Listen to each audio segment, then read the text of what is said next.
Assalamualaikum warahmatullahi wabarakatuh.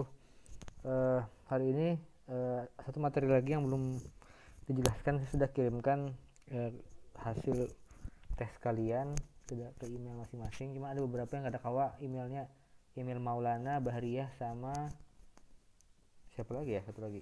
Ada 3 orang pokoknya yang emailnya mungkin salah tulis sehingga tidak terkirim hasil dari ujian mereka gitu. Yang temanya adalah work life balance, keseimbangan hidup dan kerja. Oke. Uh, yang pertama vocabulary itu kan kosakata idle chit chat. Idle itu kan menunda, chit chat itu obrolan gitu. Jadi jawabnya adalah H atau H. Talk that is not informal. Pekerja apa? Ngobrol yang tidak ada hubungannya dengan pekerjaan. Mungkin kalian sering lah mengalami ketemu teman di kampus, ngobrol tidak sesuai dengan tema kuliah gitu. Nomor 2, maternity leave, cuti hamil, cuti kehamilan, cuti karena hamil gitu atau melahirkan. Maternity leave, cuti hamil dan melahirkan. Itu nomor D, period of time a woman takes off work due to the birth of a child, masa saat perempuan meninggalkan pekerjaan karena dia melahirkan. Number 3, the bones ideas of someone. J, to share ideas with someone in order to get feedback on them. Jadi sharing ide gitu. Bounce itu kan melempar apa memantulkan. Jadi saling bersaring ide. Number 4, to wear someone out. F, to make someone very tired. Wear out itu membuat I'm wore out, saya sangat capek. To wear my boss out, saya membuat bos saya capek gitu. Wear itu kan memakai, out tuh melepaskan tenaga dan segala sesuatunya sehingga jadi dia lemah. To clock in, number 5, C. Clock in itu absensi, masuk tit, nah itu masuk. To record the time you work to begin work gitu.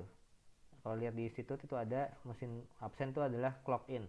I clock in the office, in the institute Darussalam in 2 o'clock. Saya masuk jam 2 siang gitu. Jadi saat itu mulai dihitung jam kerja. Number 6, to make a concession. Number 6 itu G, to give or G ya, G, to give or allow something in order to end an argument or conflict. Mengambil keputusan, mengambil jalan tengah sehingga untuk menghindari konflik. Nanti ada kisahnya karyawan yang menawar 5 hari kerja jadi 3 hari kerja, bosnya akhirnya memberikan 3 hari kerja seminggu gitu. Oke. Number 7, paid on a pro rata basis. Itu dibayar berdasarkan jam masuk kerja. Jadi misalnya bekerja 4 hari seminggu, ya dibayar 4 hari gitu. Sehari masuk 7 jam, 7 jam aja. Sehari masuk 3 jam, 3 jam aja. Itu namanya pro rata basis. Itu di manajemen SDM ada. Nomor 7 itu E, calculated according to how many hours you work. Kan ada yang masuk berapa kali aja, kadang masuk kantor tapi tetap digaji. Tapi sekarang rata-rata baik PNS ataupun swasta itu pakai pro rata. Jadi berapa hari dia masuk, berapa jam dia masuk itu berdasarkan absen itu dihitung gajinya atau pendapatannya. A freelancer, number 8 itu I, a person who sells their services or work by the hour or day. Jadi orang yang nggak punya perusahaan dan pekerjaannya itu bukan kontrak karyawan, tapi pekerjaannya dia cara kerjanya adalah dengan kita mengontrak mereka per jam gitu atau per hari. Biasanya orang-orang freelance ini yang mengerjakan proyek, misalnya membuat multimedia atau membuat produk, tapi dia bukan karyawan, dia dikontrak per proyek gitu. Biasanya gitu, freelance. Kuli-kuli sebenarnya masuk ke freelance. Kuli itu kan tidak ada kontrak, yang bukan karyawan perusahaan, kontraktor biasanya. Dia diambil dari mana-mana penyedia jasa itu. Jadi hitungannya freelancer kalau kuli itu sebenarnya. Number 9, a commute. Commute itu pulang pergi itu. A regular journey between work and home. Jadi commute itu berjalan pulang pergi untuk rumah dan ke kantor. Kalau di Jakarta namanya commuter line, kereta api listrik itu namanya commuter line karena bolak-balik ngantar orang dari kota penyangga Depok dan Bogor sama Tangerang dan Bekasi menuju ke Jakarta. Commute itu artinya pulang pergi gitu. Pulang pergi untuk kerja. Jadi sisanya nomor 10, to be left to your own devices, itu B, memutuskan ditinggalkan terserah dirimu gitu kan. To be allowed to decide what to do yourself, memutuskan sendiri, dibiarkan untuk memutuskan sendiri tanpa dipengaruhi oleh pihak lain. Oke. Sekarang teksnya, reading text work life balance, itu ada 4 orang yang bekerja dengan metode kerja yang berbeda-beda. Yang pertama Ronan. Ronan itu ya, dia bekerja di fairly traditional office environment. Ya kerja biasa di kantor yang biasa. Masuk dari jam 9 to 5 job, jam 9 pagi sampai jam 5 sore. Tapi yang membuat dia suka pekerjaannya, tapi but it is annoying, sangat mengganggu, sangat menjengkelkan, that my commute to work takes an hour and a half. Pulang pergi dia dari rumah ke kantor itu 1,5 jam. Dia nggak cerita apakah dia naik kereta atau naik mobil pribadi, naik sepeda, nggak tahu.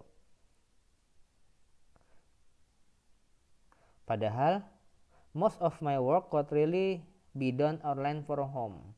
Pekerjaan saya kebanyakan bisa dikerjakan online dari rumah. Gitu.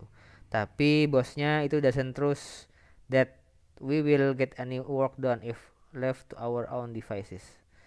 Kada percaya kalau misalnya bosnya itu nggak percaya kepada karyawan kalau ditinggalin begitu aja, harus diawasi terus.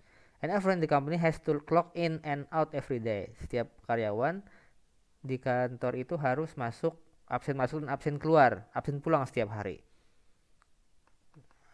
Jadi sangat memfrustasi sekali, dia terlalu diawasi, padahal pekerjaan itu kan ini dia based on the our task performance. Kalau dalam manajemen SDM ada namanya KPI, Key Performance Indicator gitu. Jadi hasil kerjanya yang dinilai, bukan dari jam masuk kerja. Itu kalau di beberapa perusahaan. Jadi si Ronan ingin seperti itu, seperti halnya perusahaan-perusahaan yang lain. Berlanjutkan orang nomor 2 ada Joe. Oke, Joe ini perempuan ya, karena dia maternity leave. Dia mengambil cuti hamil, cuti melahirkan. Oke, Joe ini asalnya bekerja 5 hari dalam seminggu, Senin sampai Jumat. Tapi setelah dia cuti melahirkan dan punya anak, saya memutuskan bahwa saya ingin menghabiskan waktu lebih banyak bersama anak-anak sebelum mereka sekolah nanti. Jadi membesarkan anaknya, dia ingin seperti itu. After negotiation with the by boss, setelah dia negosiasi dengan bosnya, maka diputuskan bahwa si Joe bekerja masuk kantor 3 hari dalam seminggu, sepekan.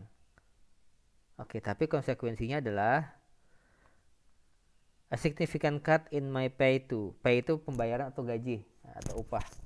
Jadi ada significant cut, itu pemotongan dari gajinya. Kenapa? Karena kantornya memakai sistem prorata basis. Tadi ada kosakata di awal ya. Itu di manajemen SDM tuh, masalah kompensasi disebutkan. I have sensitized though that my workload has not decreased. Bahkan malah 3 hari kerja, tapi beban kerja juga tetap aja sibuk gitu. I am not doing 5-day worth of work in 3 days. Saya mengerjakan pekerjaan 5 hari dalam 3 hari gitu. Tapi dibayar sedikit daripada itu. Dia inginnya dibayar kerja 3 hari tapi dibayar sesuai dengan pekerjaan 5 hari, karena pekerjaannya sesuai dengan beban pekerja 5 hari, tapi dibayar sesuai hanya cuma 3 hari karena itu tadi gitu. I find myself having to take work home. Dia harus mengerjakan pekerjaan di rumah. It is wearing me out. Masih ingat tadi kosakatanya, ini melelahkan saya jadi lelah. Trying to juggle work with looking after my child, dan mencampur antara bekerja dan memelihara anak dan family.